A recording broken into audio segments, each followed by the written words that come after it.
kita yang salah. Terimalah dua sumber otoritas ini. Satu apa tadi?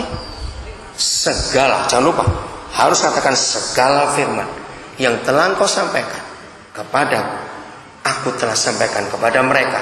Maka itu mereka tahu benar-benar bahwa aku diutus daripadamu, dan mereka percaya. Waduh, itu luar biasa. Kedua, tanda lunas tadi. Maka itu saya tuh kalau nginjil gak pernah takut. Kamu saya punya tanda lunasnya. Setan kok jangan macam-macam. Ini bukti lunasnya. Kayu salib itu Yesus bayar semuanya. Ambil mereka. Tuh gak amin lagi.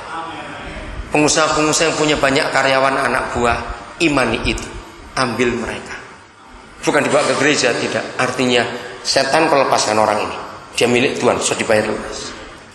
Saya bersyukur pada Bapa di surga, banyak kisah Alkitab terbuka karena Tuhan menolong saya. Saya akan akhiri dengan konsep ini. Saudara ingat ya, kalau kita tidak menginjil, setan itu makin kurang ajar. Jawab iya atau tidak? Di mana kurang ajar? Sebab menurut 2 Tesalonika 2 ayat 8 dan 9, setan itu baru musnah kalau Yesus datang. Catat saja ayatnya karena waktu. 2 Tesalonika 2 ayat 8 dan 9. 2 atau 3 ya? Soal akhir zaman Dajjal itu ayat berapa, pasal berapa? 2 atau 3? Coba saya kok jadi lupa ayatnya. 2 Tesalonika pasal yang ke-2, betul, pasal 2 ayat 8 dan 9. Dikatakan begini, pada waktu itulah si peneraka baru akan menyatakan dirinya, ayat 8-nya, tetapi Tuhan Yesus akan membunuhnya dengan nafas mulutnya, dan akan apa? Memusnahkannya kalau ia datang kembali. Saudara lihat sekarang, penyakit makin kurang ajar. Orang gagal ginjal makin banyak, orang stroke makin banyak, serangan jantung makin banyak. Betul tidak? Saudara, orang kena diabetes, ngeri saudara, anak-anak kecil sudah banyak anak diabetes saudara. Aduh, kasihan betul lihat mereka. Perceraian, pembunuhan, pemerkosaan, perampokan, macam-macam. Siapa yang ngerjakan itu? Iblis. Seharusnya mereka sudah kalah secara de jure. Kalau sudah baca Efesus 1, semua-muanya itu telah diletakkan di bawah kaki Kristus. Sudah, bukan akan, tapi de factonya belum. Karena gereja nggak bertanggung jawab. De jure sudah, mereka lunas dibayar semuanya. De factonya belum, karena kita nggak mau ambil, sudah dibayar. Kita lihat ayat ini, Yesus memusnahkan si jahat kalau dia datang. Sudah ada janji. Nah, Matius 24 ayat 14, saudara boleh catat. Matius 24 ayat 14 itu yang menegaskan kenapa dia nggak datang-datang. Coba baca. Ayo baca bareng-bareng Matius 24 ayat 14. 1, 2, 3. Dan Injil apa? Kerajaan ini akan diapakan? Diberitakan kemana? Sesungguhnya untuk apa? Jadi kesaksian bagi siapa? Semua bangsa. Kalimat terakhir, sesudah itu barulah apa? Tiba apanya? Nah, apa itu kesudahnya? Yaitu kedatangan Tuhan Yesus. Jadi kedatangan Tuhan Yesus, saya dulu berkata gini pada Papa di surga, Papa jangan guyon. Kenapa saya berkata gitu? Dia perintahkan, tunggu, nantikan, berjaga-jaga sampai dia datang. Betul tidak? Tapi yang mau datang nggak tahu kapan. Apa nggak guyon? Suruh nunggu, betul toh?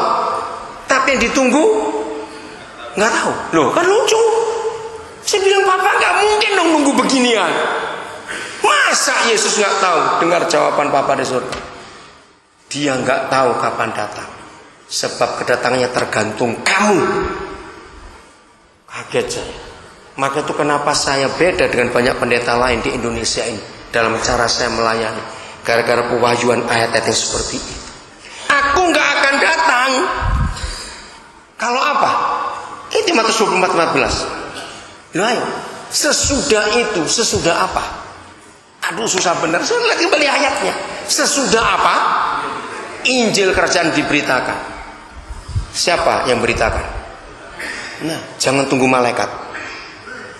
Tadi pagi Pak Pendeta Obed paling kasihan, datang jam 7 dari Kalisat. Karena Pak Obed nggak dengar informasi kalau dipindahkan JDS-nya barengan dengan seminar ini. Pak Obed, maaf, Bapak sampai nggak tahu, kasihan. Orang tua ditandur begitu. Nah, saya mau bicara pada para pendoa. Saya sedih lihat para pendoa zaman sekarang. Nggak salah berdoa, tapi aku nggak tahu cara berdoa jadi salah. Maaf, saya berkata menara-menara doa harus ditutup. Kenapa? Dengar dulu, yang punya menara doa kita harus konsekuen. Pendoa zaman sekarang itu nggak pernah konsekuen. Kenapa? Pendoa zaman sekarang pinternya merintah Tuhan. Betul tidak? Tuhan selamatkan suku ini, suku itu, kampung ini. Tuhan tolong upahkan pemerintah. Tuhan tolong ini. Wah, doa kenceng, teriak-teriak, nangis. 2 jam selesai, amin. Kamu pulang naik apa? Nanti makan di mana? Loh, habis berdoa. Harusnya kalau kita habis berdoa itu langsung rapat. Yang didoakan tadi itu mau diapakan? Oh, coba tinggal mulit Tuhan kon kerja. Nah kan begitu artinya. Kita pulang Tuhan yang suruh kerja. Tunggu doa lagi. Minggu depan doa lagi, perintah lagi. Tuhan itu pusing lihat kita ini, anakku ini opo-opoan. Coba dengar, 2000 tahun yang lalu, ya 2000 tahun yang lalu dia itu perintah kita. Apa perintahnya? Pergi beritakan Injil. Nah, kurang ajar kita. Yang merintah mau datang, kita merintah balik, selamatkan Tuhan, selamatkan Tuhan, selamat. Greget net begini saudara. Nah, kalau kita dengan dia perintah-perintahan sing lu mau iku sapa? Yang mau pergi ini siapa sekarang? Ngeluh nggak Tuhan tuh lihat kelakuan kita ini? Untung dia nggak stroke, saudara lihat kita. Kita ini kurang ajar sekali. Jadi kalau doa itu bertanggung jawab, misalnya gini ya, saudara doakan satu kampung atau satu suku. Begitu berdoa selesai, ayo cari data. Ada berapa orang di sana yang belum percaya? Berapa orang percaya? Ada sekolah tidak? Ada poliklinik tidak? Ada ini tidak? Ada itu tidak? Cari. Lalu siapa yang diutus? Katakan amin. Nah, itu baru berdoa dengan benar. Doa yang bertanggung jawab. Nggak cuma merintah saja. Semuanya suruh Tuhan yang bekerja. Itu yang punya duit itu bertobat. Duit ada di kantong suara, di bank suara. Tuhan berkati, tokno duit murek.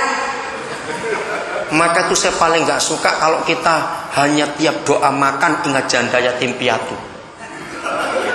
Itu jahat, saudara. Sudah ingatnya kalau pas makan saja, doanya lebih kurang ajar. Tuhan berkati mereka. Kalau Tuhan kayak saya tak kuaplok sisi-sisi gitu, tak tempilingi betul-betul. Doanya yang betul gini, Tuhan terima kasih Engkau sudah memberkati aku, dan aku siap jadi berkat untuk yang miskin. Itu yang benar. Jangan nyuruh Tuhan berkati, duit yang di kantongmu kan berkati Tuhan meneh. Ngawur aja kok arek-arek gini. Betul enggak? Uangnya kan di kita. Jadi kita yang harus berkati mereka. Jangan nyuruh Tuhan lagi. Ayo. Sudah berapa persen lagi salah semua kita ini dari tadi? Maka itu saya hitung 70% yang kita buat di Alkitab nggak nulis, saudara. Nemen kebangetan apa bahasa Maduranya.